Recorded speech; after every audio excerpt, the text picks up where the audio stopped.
हमारे वीडियो साहब, सम्मानित प्रधान जी एडीओ साहब और समस्त ग्रामवासी, मातृशक्ति, मैं सबसे पहले अपना परिचय दूंगा। मैं अंशुल चौहान, जिला दिव्यांगजन सशक्तिकरण अधिकारी शामली और जिला प्रोबेशन अधिकारी का चार्ज फिलहाल मेरे पास ही है। प्रोबेशन अधिकारी माने महिला कल्याण विभाग। जैसे कि आप जानते हो, विडो पेंशन है और बहुत सारी महिलाओं से संबंधित स्कीम होती है, तो महिला कल्याण विभाग यानी प्रोबेशन विभाग द्वारा देखी जाती है। और दिव्यांग का मतलब भी मैं आपको बता दूं, दिव्यांग एक नया शब्द है। पहले जो विकलांग शब्द होता था उसकी जगह दिव्यांग नाम दिया जाता है। तो जो विकलांगजन होते थे वे दिव्यांगजन हो गए, और जो उनका काम देखते हैं इस विभाग को दिव्यांगजन सशक्तिकरण विभाग कहते हैं।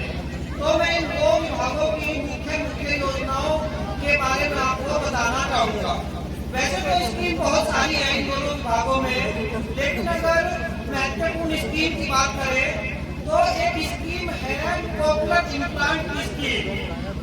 अगर 5 साल की उम्र तक का कोई ऐसा बच्चा है जो न तो बोल पाता हो और न ही सुन पाता हो, अभी कोरोना से बाद में कुछ ऐसी समस्या बढ़ी है, कुछ ऐसा परिवेश बना है कि हमारे बच्चे एक घुलने मिलने वाली जो माहौल थी वो कम हो गया है, और बच्चों में ये समस्या बहुत देखने को मिल रही है कि न तो बच्चा बोल पाता और न ही बच्चे को सुनाई दे रहा।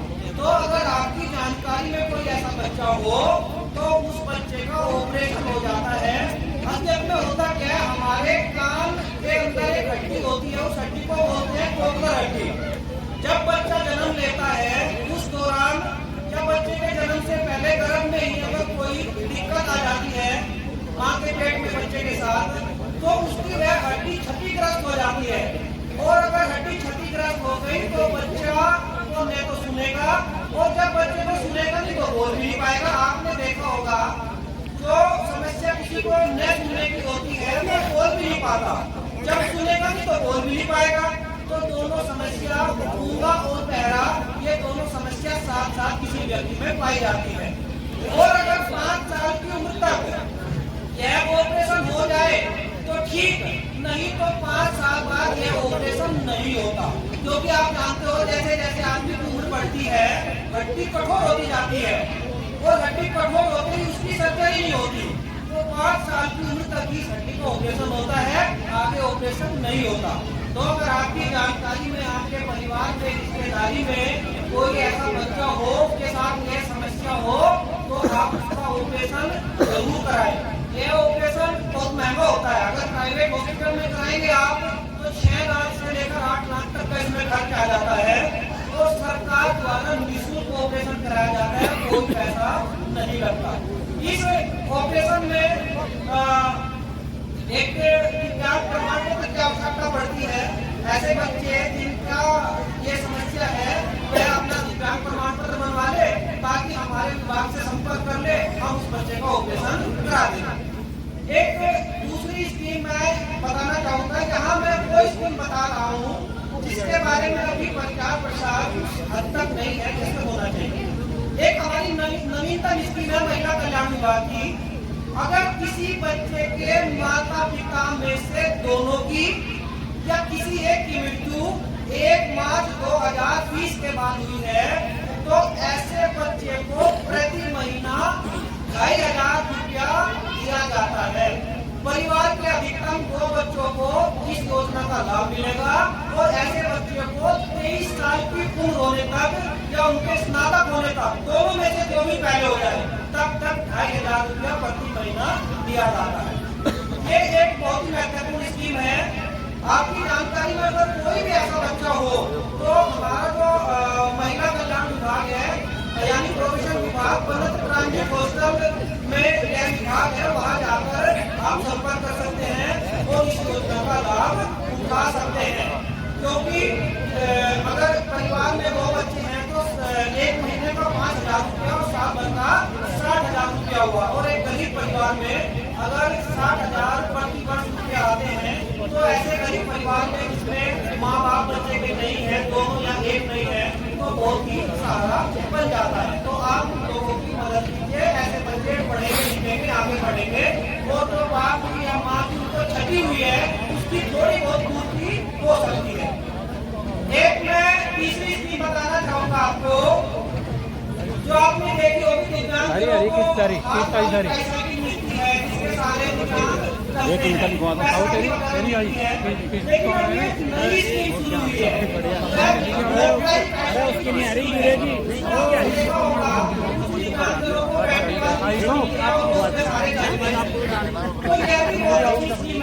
हरी तो फायदा हुआ है। जो घर में बाहर नहीं जाते थे उनको एक किस्म से जीवन में घर से बाहर निकले हैं और वो 30-40 किलोमीटर तक एक बार खराब होने के बाद मोटराइज ट्राइसाइकिल चल लेते हैं। लेकिन इसमें यह है कि अगर किसी दिव्यांगजन को यह मिलेगी तो उसका दिव्यांग परसेंट 80% या उससे ज्यादा हो तब यह दिव्यांगजनों को मिलती है। अगर आपकी जानकारी में कोई ऐसे दिव्यांग है तो आप उसे जानकारी दीजिए, क्योंकि हमारे समाज का अगर सबसे कमजोर कोई है तो दिव्यांग है। क्योंकि ऐसा व्यक्ति जो चलने फिरने में सक्षम न हो तो उससे ज्यादा कमजोर शारीरिक रूप से कोई नहीं हो सकता। हमें दिव्यांग भाई बहनों की मदद करनी है, उसे जागरूक करना है कि अगर कोई ऐसा दिव्यांग है तो यह मोटराइज ट्राइसाइकिल का प्रारंभ जरूर भरे। दिव्यांग विभाग में संपर्क करके यह मोटराइज ट्राइसाइकिल प्राप्त कर सकता है। एक चौथी स्कीम देखिए, समाज में हमारे अपराध तो होते हैं और कुछ ऐसे अपराध हैं जो महिलाओं से और बच्चियों से जुड़े हुए हैं।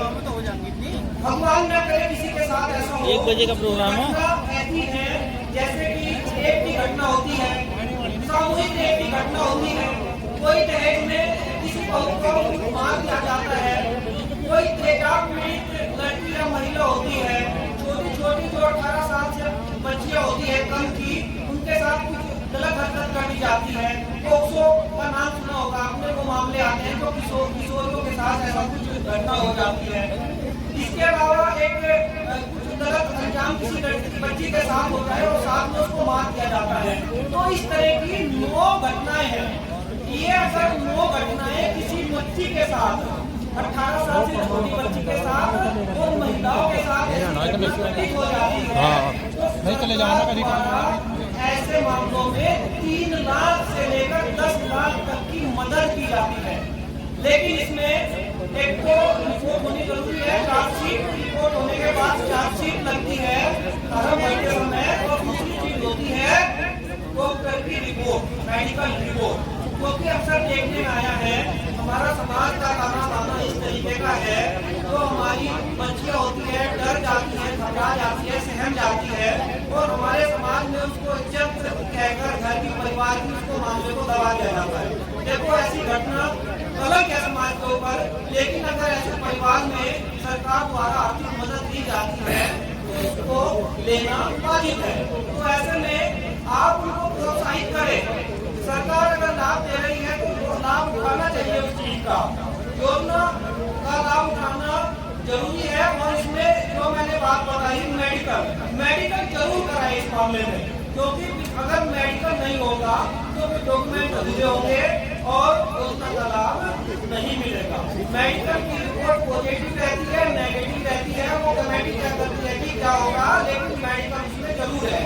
अगर कोई घटना 72 घंटे के बाद भी मेडिकल को कराता है तो भी वो चलेगा। तो मेडिकल की रिपोर्ट होनी जरूरी है, इस योजना का लाभ नहीं मिलेगा।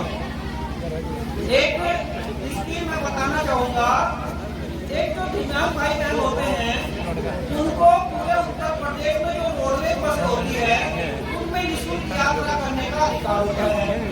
पहले आपने देखा होगा दिव्यांग प्रमाण पत्र बनते थे तो ऑफलाइन व्यवस्था होती थी, लेकिन अब ये दिव्यांग प्रमाण पत्र ऑनलाइन बनने शुरू हो गए और एक छोटा सा कार्ड बनता है जिसको UDID कार्ड बोला जाता है, आधार कार्ड की तरह। तो अगर आपकी जानकारी में कोई दिव्यांग भाई बहन हो और उसके पास कोई दिव्यांग प्रमाण पत्र हाथ में लिखाई वाला हो तो आप उसे प्रेरित करें कि वह अपना दिव्यांग प्रमाण पत्र से UDID कार्ड भी बनवा ले, तो पूरे उत्तर प्रदेश में जीवन भर उसे निःशुल्क यात्रा की सुविधा दी जाएगी। और अगर 80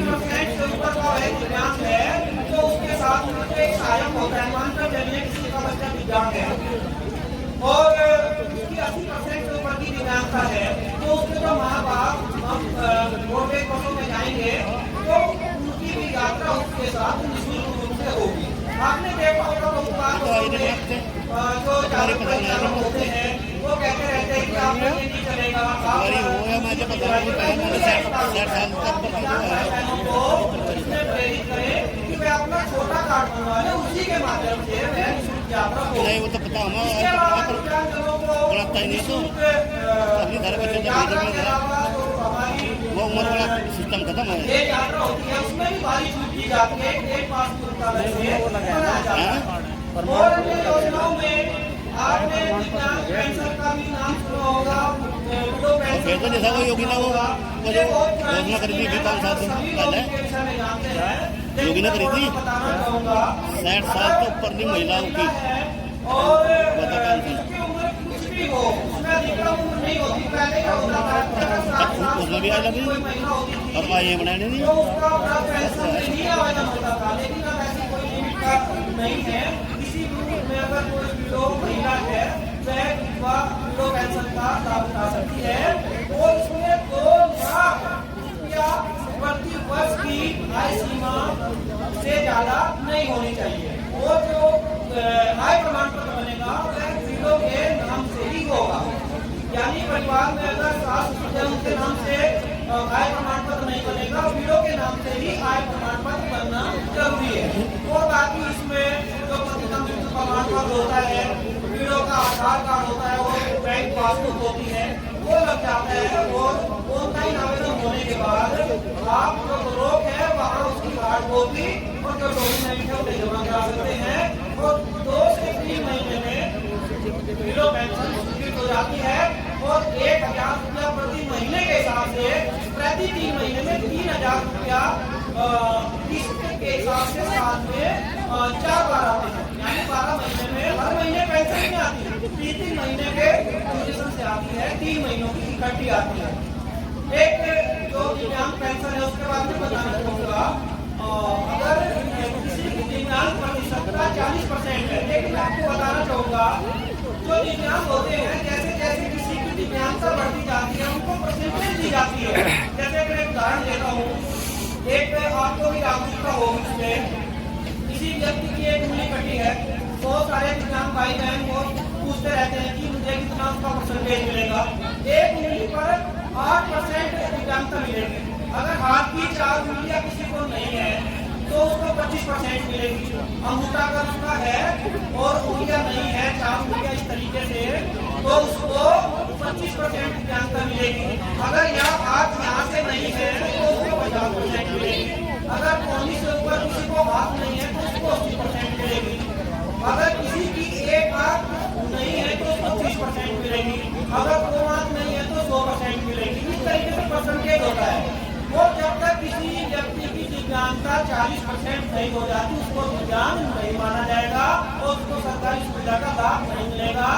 अब आप ये कहेंगे कि किसी की एक आंख नहीं है उसका 30% है उसको दिव्यांग क्यों नहीं माना गया, क्योंकि दिव्यांगता की परिभाषा होती है कि एक व्यक्ति अपने शरीर के किसी क्षतिग्रस्त, कमजोर या पूर्ण रूप से नष्ट हो चुके हिस्से की वजह से अपना सामान्य दैनिक जीवन नहीं जी पा रहा है, उसे बहुत कठिनाई आ रही है, तो उस व्यक्ति को उस हिस्से की वजह से दिव्यांग माना जाता है।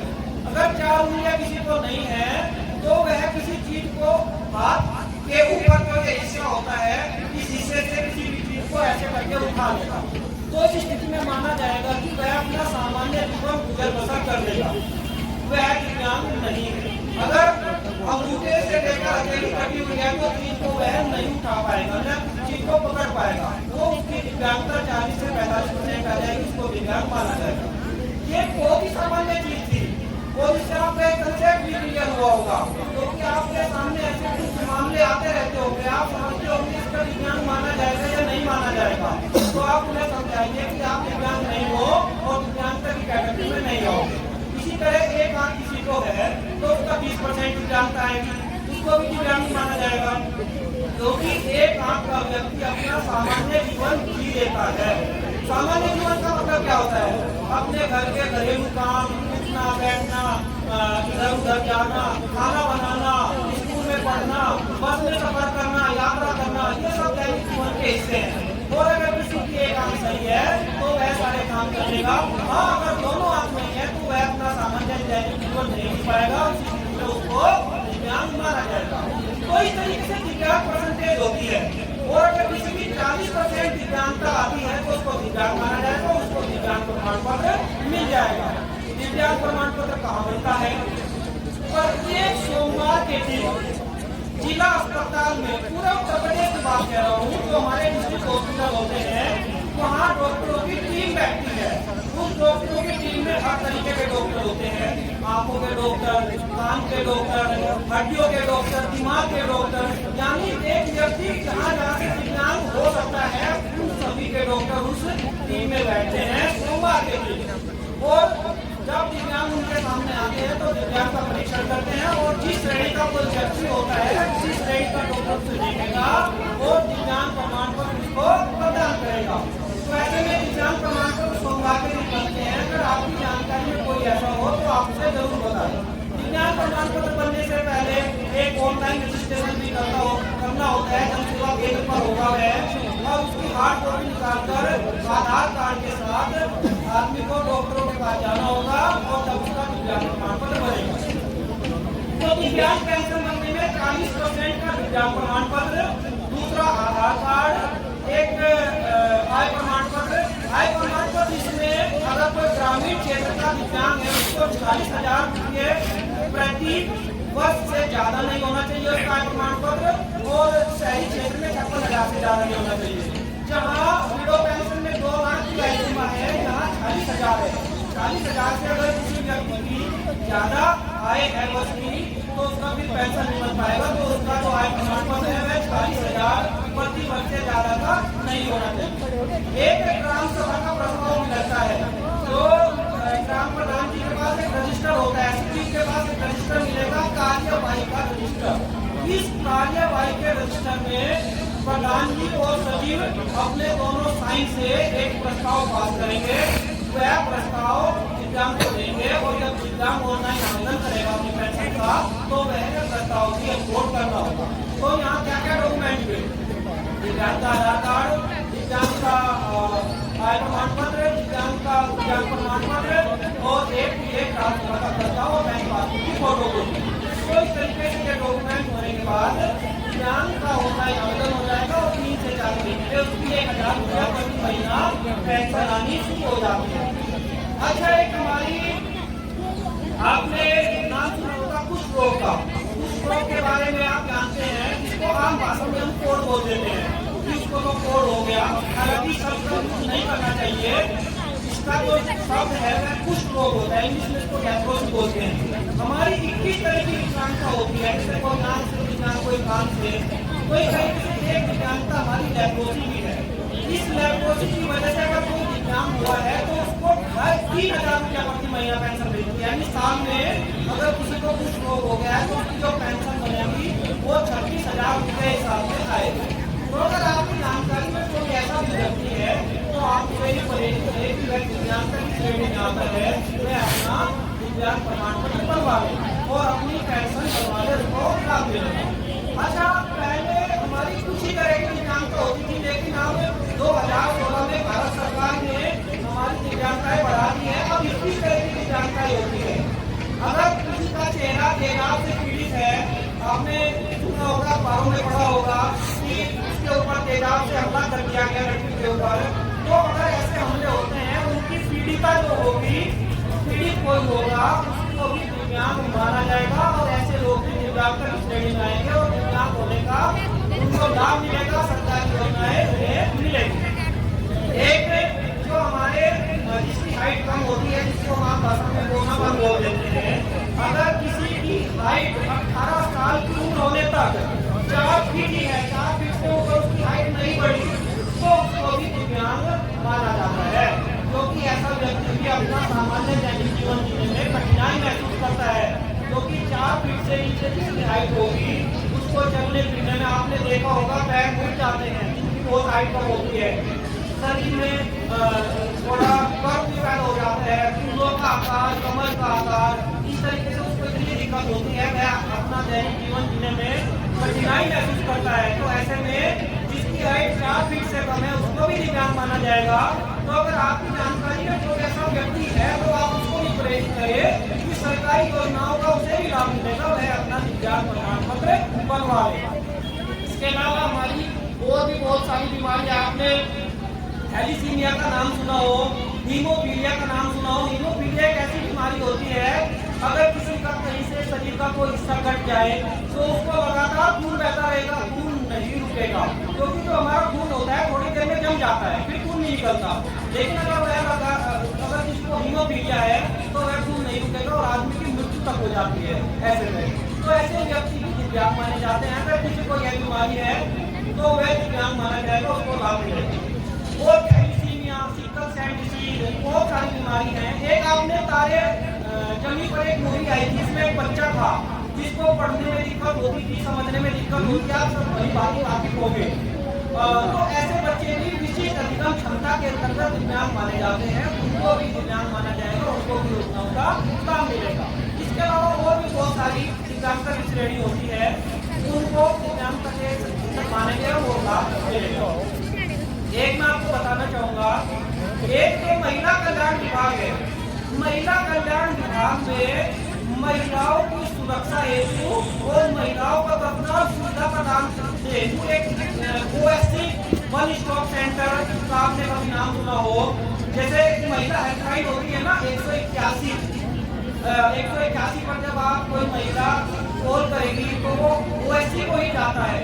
अगर कोई ऐसी महिला है, उनके ससुराल वालों ने या दहेज के कारण किसी वजह से तंग किया है, तो 181 नंबर पर आप सभी माता बहनें कॉल कर सकती है। और उस पर अगर आपको जो भी समस्या है, आप तुरंत इस नंबर पे सारी चीजें बताओ कि मेरे साथ ये समस्या है। और अगर आप कहीं जाने में असमर्थ हो, घर से बाहर नहीं निकल सकते, तो आपको रेस्क्यू करने पुलिस की गाड़ी आएगी, हमारी वन स्टॉप सेंटर की टीम आएगी। देखिए, महिला पुलिस अलग चीज है, वन स्टॉप सेंटर अलग चीज है। वन स्टॉप सेंटर को महिला कल्याण विभाग देखता है और पुलिस थाने, महिला थाने को पुलिस विभाग देखता है। पुलिस विभाग की हम मदद लेंगे, लेकिन हम मदद अपने विभाग की तरफ से करेंगे। तो ऐसी महिलाओं को रेस्क्यू किया जाएगा।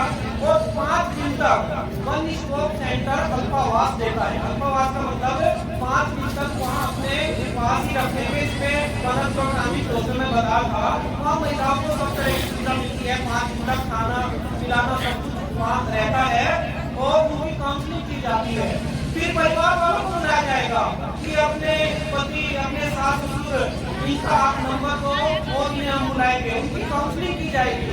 कहीं बताइए क्या मसला है, यानी सुलह समझौते के आधार पर कोशिश की जाएगी कि महिला तंग न हो। और मैं आपको बताऊंगा, हमारे यहाँ जितने भी केस आते हैं, 70 से 80% केस ऐसे होते हैं कि 1-2 बार काउंसलिंग करने के बाद मामले सुलझ जाते हैं और फिर महिलाओं को तंग नहीं किया जाता। तो मैं आप सभी को यही कहना चाह रहा हूँ कि सिर्फ और सिर्फ यही समाधान नहीं है कि कोर्ट कचहरी में आप जाए, क्योंकि कोर्ट कचहरी में जाने के बाद मामला लंबा भी चलता है और फिर परिवार के विखंडन के आसार भी बहुत हो जाते हैं। तो वन स्टॉप सेंटर का निर्माण सिर्फ इसलिए हुआ है कि परिवार में विखंडन न हो, सलाह समझौते के आधार पर परिवार किसी का न टूटे और परिवार समझ जाए। तो 181 नंबर पर आप कॉल कर सकते हैं और इस सुविधा का लाभ ले सकते हैं। अगर किसी तरह बात नहीं बनती, सुलह समझौता नहीं होता, फिर महिला की तरफ से रिपोर्ट FIR भी कराई जाएगी और फिर जब कोर्ट में मामला जाएगा तो वन स्टॉप सेंटर में महिला से जो बात हुई है उसकी जो रिपोर्ट है वह प्रोबेशन अधिकारी के माध्यम से कोर्ट में जाएगी और जो जज होते हैं उस रिपोर्ट के आधार पर महिला के पक्ष में फैसला सुनाते हैं। तो वन स्टॉप सेंटर को मैं बताया, यह बहुत ही काम की चीज है। महिलाओं के सुरक्षा, सशक्तिकरण, कल्याण हेतु आपको इस बारे में जानना चाहिए, क्योंकि महिला कल्याण विभाग के साथ एक पूरा नाम है महिला एवं बाल कल्याण विभाग। बच्चों को भी यहाँ प्रोटेक्शन दिया जाता है विभाग में। और एक हेल्पलाइन नंबर है 1098। जैसे बहुत सारे हेल्पलाइन नंबर होते हैं, 1076 आप सभी जानते हो, CM हेल्पलाइन नंबर है। इसी तरीके से 181 है और इसी तरीके से 1098 है। अगर किसी बच्चे के साथ कोई दिक्कत है और उसे कहीं प्रताड़ित किया जा रहा है तो सारे हमारे पास कॉल आते हैं, बच्चे बताते हैं कि मैं ऐसे कहीं हूँ और मुझे परेशान किया जा रहा है और मुझे यहाँ से आप सुरक्षा के साथ निकाल दें। तो 1098 मेरे सभी जितने भी भाई बहन हैं परिजन है, मातृशक्ति है, मैं आप सभी को बताना चाहूँगा कि अपने बच्चों को 1098 हेल्पलाइन के नंबर के बारे में जरूर बताएं। अगर बच्चा कहीं स्कूल में है, कहीं भी अगर बच्चे के साथ कुछ छेड़छाड़ होती है, बच्चे के साथ कुछ भी समस्या होती है, तो अगर बच्चा 1098 पर 24 घंटे में किसी भी समय कॉल करेगा तो उसको उस पर रेस्क्यू किया जाएगा, बच्चे को अपने पास बुलाया जाएगा और उसकी यथासंभव मदद की जाएगी। कभी कभी ऐसा हो जाता है कोई बच्चा खो गया, तो खो जाने के बाद अगर बच्चे का मतलब यहाँ किशोर से है, 18 साल से जिसकी कम उम्र हो, तो ऐसे बच्चे 1098 पर तुरंत कॉल करें। तो वह कॉल सबसे पहले लखनऊ जाएगी और फिर संबंधित जिले को आएगी और जिले वाले उसके ऊपर एक्शन लेंगे और बच्चे की यथासंभव मदद की जाएगी। इसके अलावा एक मैं आपको बताना चाहूँगा, एक महिला कल्याण विभाग में CWC होता है, बाल कल्याण समिति। बाल कल्याण समिति का क्या काम होता है? जैसे काम तो इसके बहुत सारे हैं।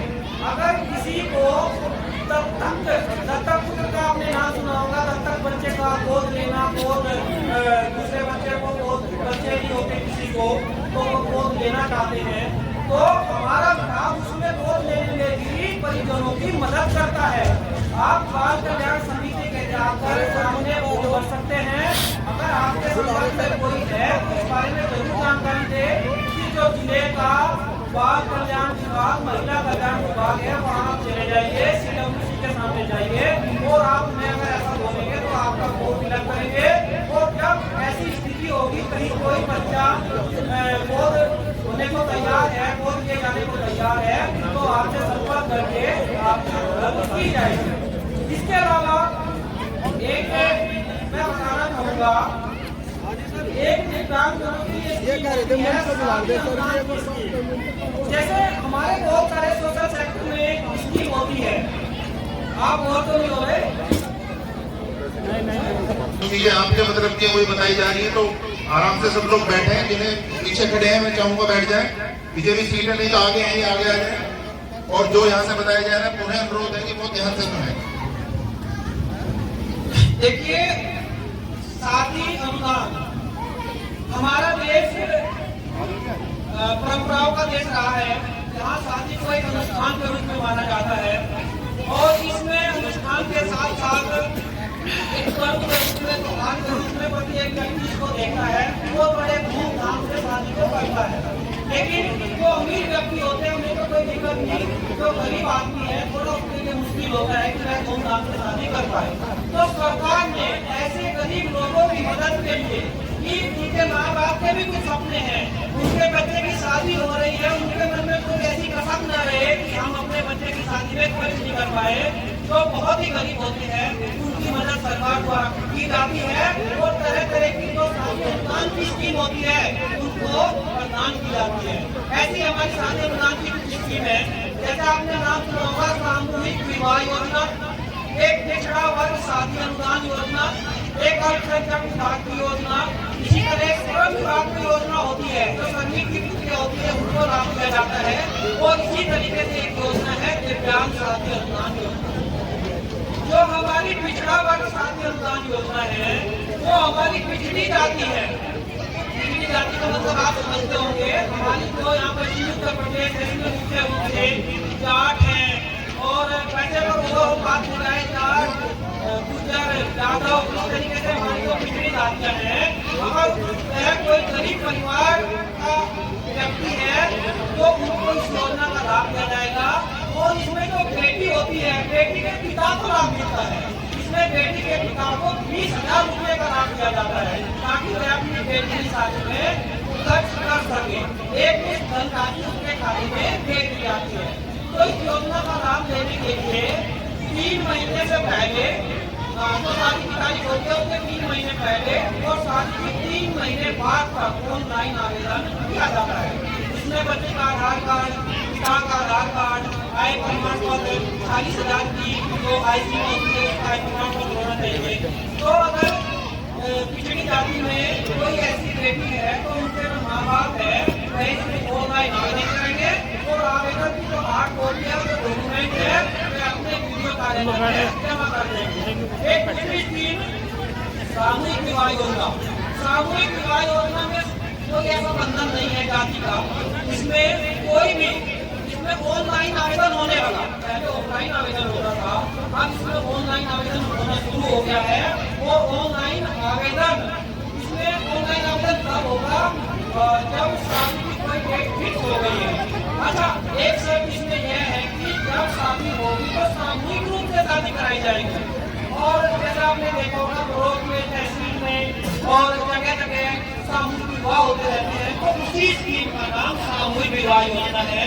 और इसके अंतर्गत 51,000 रुपया प्रदान किया जाता है।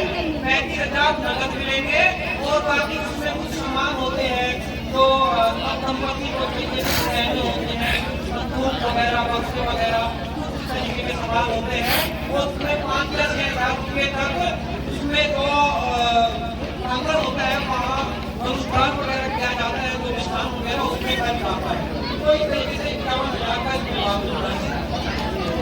इसी तरीके से श्रम विभाग में 55,000 रुपये जो श्रमिकों की बेटी है उनको 55,000 रुपये शादी अनुदान में दिया जाता है।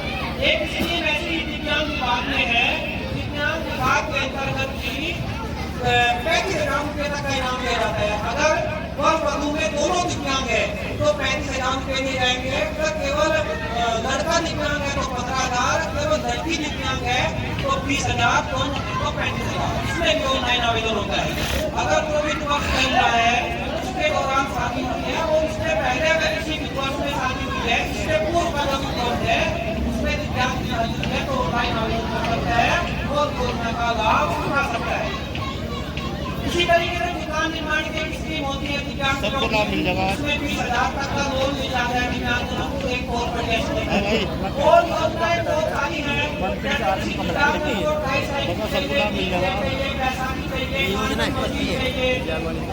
इसके अलावा कैलिपर्स होते हैं। कैलिपर्स में क्या होता है, अगर किसी को पोलियो हो गया और उसको फिर पेट की ताकत नहीं है कि वह चल सके, तो उस कैलिपर के सहारे उस पैर को ताकत दी जाती है और फिर वह व्यक्ति जमने लगता है।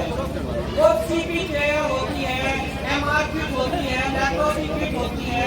तो हमारे इस तरीके से 27 तरह के उपकरण है तो दिव्यांगजनों को उनके दिव्यांग होने पर सरकार की तरफ से निश्चित रूप से प्रदान किए जाते हैं। इसके अलावा दिव्यांग विभाग में एक स्कीम और है, आपने देखा होगा अक्सर जो दिमागी रूप से सक्षम नहीं होते, जिनका दिमाग अच्छे से काम नहीं करता, दिमाग विकसित होता है, तो ऐसे लोग भी दिव्यांग माने जाते हैं। ऐसे लोगों की भी दिव्यांग पेंशन बन जाती है। 18 साल की जब उम्र पूरी हो जाती है, उससे ज्यादा हो जाती है तो पेंशन बन जाती है। लेकिन समस्या क्या आती है, दिव्यांग पेंशन में चूंकि खाता चाहिए, अगर बैंक पासबुक का खाता नहीं होगा तो पेंशन नहीं बनेगी। तो ऐसे लोगों का खाता बनने में भी दिक्कत आती है, क्योंकि जब आप बैंक में जाएंगे, बैंक की एक पॉलिसी होती है कि किसी ऐसे व्यक्ति का खाता नहीं बनेगा जिसका दिमाग सही से काम नहीं कर रहा। यहाँ बैंक मैनेजर महोदय भी बैठे हैं, इन बातों को बड़ी बात आप इनसे भी जान सकते हैं कि बैंक की एक पॉलिसी है, वे किसी ऐसे व्यक्ति का ही बैंक खाता बनाएंगे जिसका दिमाग सही तरीके से काम कर रहा हो। क्योंकि आप इसमें अपना खाता बनवाया और कल को कोई गलत तरीके से उसका अंगूठा लगवाकर पैसे निकाल कर ले गया तो उसमें बैंक की जवाब देख बन जाती है, तो ऐसे व्यक्ति का खाता नहीं बनता। तो इसके लिए क्या प्रोविजन है, इसके लिए दिव्यांग विभाग एक स्कीम चलाता है जिसको बोलते हैं LLC, लोकल लेवल गार्जियनशिप। जो ऐसे व्यक्ति होते हैं उनको सरकारी तरीके से वोट मांगने की प्रक्रिया में लाया जाता है।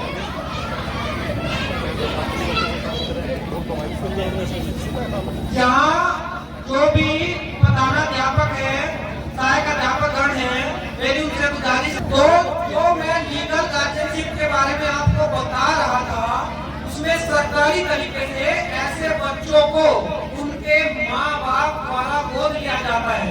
अगर माँ बाप की उम्र ज्यादा हो गई है तो उसका बड़ा भाई, बड़ा बहन, बहन के केस में बहन उसको गोद लेगी या माँ गोद लेगी या भाभी उसको गोद लेगी, और पुत्र के केस में उसको माँ भी गोद ले सकती है, बहन भी गोद ले सकती है, भाभी भी गोद ले सकती है।